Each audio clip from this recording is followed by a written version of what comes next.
மியா, ஓய், என்ன ஆச்சு உனக்கு? இங்கே பாரு. கண்ணு எவ்வளோ ஷார்ப்பாக இருக்கு உனக்கு. ஆ, ஒத்த பல்லி, அதுவும் சீலிங்கில் இருக்கிற பல்லியை எவ்வளோ ஷார்ப்பாக நீ பார்க்குற.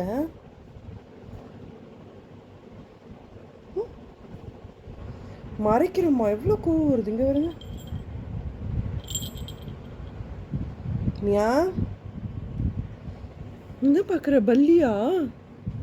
இந்த பல்லியை பார்க்குறதுக்கு எவ்வளோ அழகாக ஜாலியாக வாழை ஆட்டிக்கிட்டு இடுப்பாட்டிக்கிட்டு நான் பேசுகிறேன்றது கேட்குது.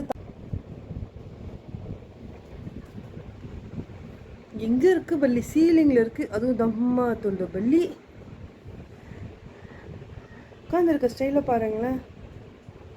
இடுப்பை வேற ஆட்டிக்கிட்டு வாழையும் ஆட்டிக்கிட்டு.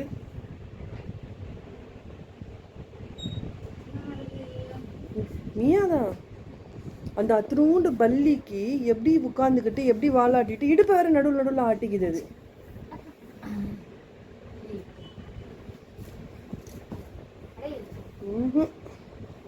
டார்கெட், ஏம், கான்சன்ட்ரேஷனே போடலாம் போல இருக்குது. அவ்வளோ ஒரு கான்சன்ட்ரேஷன் அதில் மட்டும்தான் இருக்கு, வேறு எங்கேயும் அதுக்கு கான்சன்ட்ரேஷன் திரும்பல. அங்கே பார், ஒரு மனுஷன் ஜெயிக்கணும்னா ஒரு விஷயத்துக்கு இந்த மாதிரி டார்கெட் பண்ணனா கண்டிப்பாக ஜெயிச்சிடலாம்.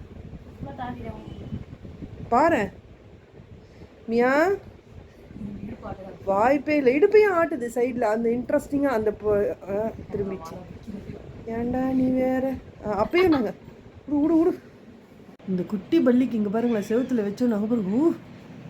ஐயோ, விட்டா மேலே ஏறி பிடிச்சிடும் போல இருக்கே.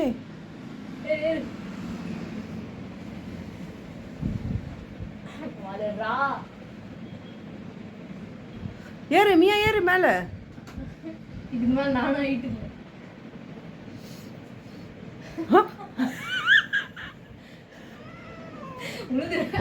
பயம் வந்துருச்சு.